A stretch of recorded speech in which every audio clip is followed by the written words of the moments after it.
Hello and welcome to Biker Stuff. Look what I've bought, a big box. Inside is a motorcycle lift. I've thought about it for a while, then finally bit the bullet and here it is.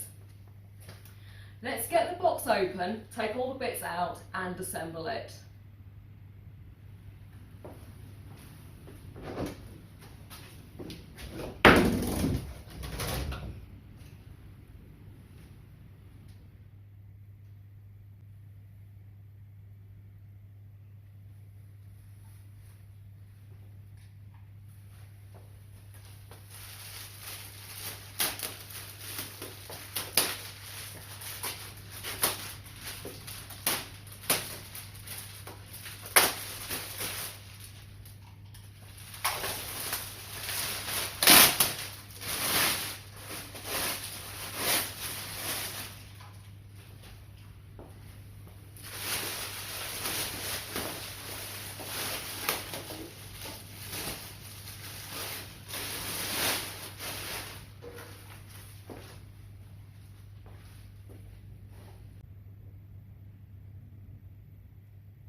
This one doesn't come with the hole in the back to allow the wheel to be removed, but I've never had a big hole in the floor and managed to remove wheels, so I don't think I would need a big hole in the table.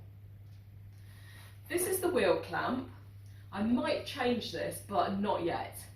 Now when I do my maintenance, I'll be able to do it without bending down. Thank you for watching. You know you liked it, so tell your friends to like and subscribe.